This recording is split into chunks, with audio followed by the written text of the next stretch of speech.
Hello, my dear learner, and welcome to my YouTube channel. Today, again, I am going to read another drawn article in front of you. मैं ये drawn article आपके सामने पढ़ूंगी और इसमें इस्तेमाल होने वाले तमाम इडियम फ्रेज जितनी भी एडवांस वोकैब है वो भी आपको बताऊंगी, उसके मीनिंग भी बताऊंगी और उसकी आपके साथ एग्जांपल्स में दे के बताऊंगी किस तरह हम लोग इसको अपनी राइटिंग में, अपनी स्पीकिंग में यूज़ कर सकते हैं।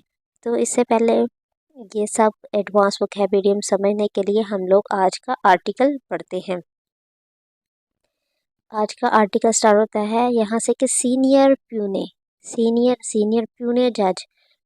जज एक ऐसा जज होता है जो कि रैंक में तो छोटा होता है, लेकिन उसे बड़ी अदालत में उसे भेज दिया जाता है एज अजाजी जज के तौर पर। ठीक है जी। प्यूनर जज जो अदालत में होती है ना, सुप्रीम कोर्ट में, उसमें वो इन्फीरियर रैंक का होता है और जो होता है ना अदर जज, उन जो चीफ जस्टिस होता है उससे छोटे रैंक का होता है, लेकिन उसे बड़ी अदालत में प्रमोट कर दिया जाता है एक असासी जज के तौर पर कि वहाँ जाके आप लोग अपनी खिदमात दें। जब जब जजेस की कमी हो जाती है, कुछ इस तरह के जो वाक़यात होते हैं, तब इस तरह के जज को हम लोग कहते हैं प्यूने जज। सैयद मंसूर अली शाह, ये कौन से हैं? इनका नाम है Syed Mansoor Ali Shah.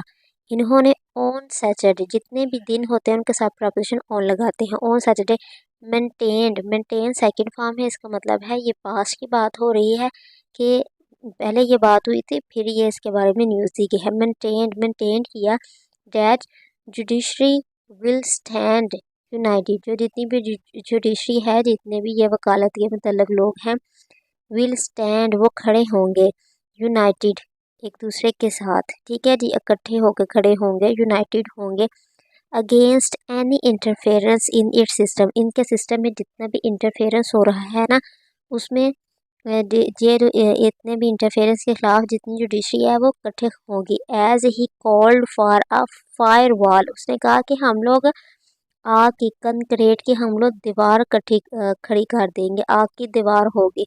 To protect the institution from undue interference, कहता है कि टू प्रोटेक्ट, उनकी हिफाजत करने के लिए, द इंस्टीट्यूशन की, फ्रॉम किससे, अनड्यू का क्या मतलब होता है? गैर मुनासिब इंटरफेरेंस। ठीक है जी। अनड्यू का मीनिंग क्या है? अनड्यू एक एडवांस वोकैब है जी। अनड्यू का मतलब होता है गैर मुनासिब, किसी में इंटरफेरेंस करना, किसी जहाँ गैर अनड्यू इंटरफेरेंस किसी भी मामलात में। He talked about my daily routine, it was undue interference, ये गैर मुनासिब इंटरफेरेंस थी। ठीक है जी। ये आज मैं आपको दो आज के जो इडियोमेटिक एक्सप्रेशन बता दें, एक था प्यूनेज जज और एक क्या है, अनड्यू। इनको अपनी नोटबुक में आप लोग ना राइट डाउन कर लें, ताकि आप डेली बेसिस पे इनको जब आपने नोटबुक खोलें तो आप दोबारा बार रिवाइज करें तो आपके ये माइंड में फिक्स हो जाए। ठीक है जी। आगे पढ़ते हैं जी। आगे क्या कहा जा रहा है? Speaking as chief justice, speaking यहाँ देखिए आपके वर्ब के साथ आईएनजी फॉर्म है, तो इसका मतलब ये प्रेजेंट पार्टिसिपल है। इसके प्रेजेंट पार्टिसिपल के साथ उन्होंने अपना सेंटेंस को शुरू किया है।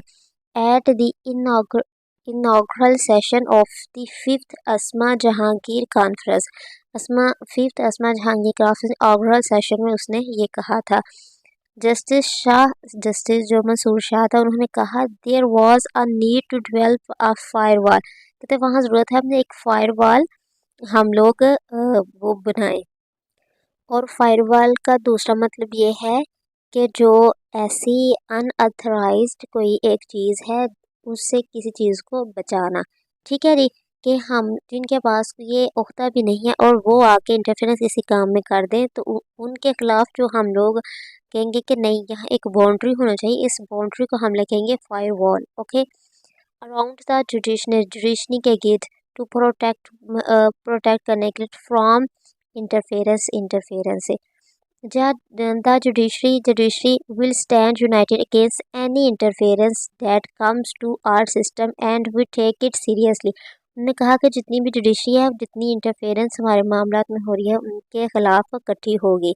उन्होंने कहा ऑल इंस्टीट्यूशन इन कंट्री में जितने भी इंस्टीट्यूशन हैं वो क्या होंगे, वो मस्ट रियलाइज, उनको ये फील होगा that if there is no justice, के अगर अगर इन सब में जस्ट इंसाफ नहीं है, दे कैन नॉट सर्वाइव, कि वो सर्वाइव नहीं कर सकते। ठीक है जी। ये सेड, उन्होंने कहा, एंड एडिड उन्होंने ये भी कहा that an independent justice system was critical for all. कहते हैं कि जो इंडिपेंडेंट जो है ना जस्टिस सिस्टम जो था, वो तो सबको ही वो बुरा लगता है, वो सबके लिए ही क्रिटिकल था, जो जो पहले जो हमारे जितने भी सियासतदान हैं उनके लिए। फिर उन्होंने कहा कि they were talking about Asma Jahangir, देर कहते they said there is no rocket science, कि यहाँ कोई रॉकेट साइंस नहीं है जो कि हमारे इस सिस्टम को ठीक कर सके। देन ही sir, Asma Jahangir was the formidable lawyer of Pakistan. Formidable lawyer of Pakistan, formidable का मतलब होता है कि मजबूत, ऐसी मजबूत जिसको तोड़ ना सके। Formidable lawyer of Pakistan and an activist, और एक ऐसी एक्टिविस्ट के रिनाउंड मशहूर थी फॉर हर अनवार्विंग कमिटमेंट। अनवार्विंग कमिटमेंट का मतलब होता है कि उसने ऐसी कमिटमेंट की है जिसे किसी को बताने की ज़रूरत नहीं है, वो खुद ही सब कुछ करती है। ठीक है जी। Unwavering commitment to human right and courage in the face of opposition. कहते कि वो जो होता है ना, वो उनके कमिटमेंट थी ह्यूमन राइट के लिए, एंड वो हौसला थी इन द फेस ऑफ अपोजिशन, जो कि अपोजिशन थे उनके लिए वो एक हौसले का सबब थी। Okay, so one idiomatic expression was the puisne जज and other was the formidable. Formidable का मतलब होता है मजबूती, फॉर्मिडेबल का मतलब होता है मजबूत। फॉर्मिडेबल का मतलब है मजबूत। द माउंटेन इसकी एग्जाम्पल है। द माउंटेन, और जो पहाड़ था, वर अ फॉर्मिडेबल बैरियर, कहता है वो एक मजबूत बैरियर था।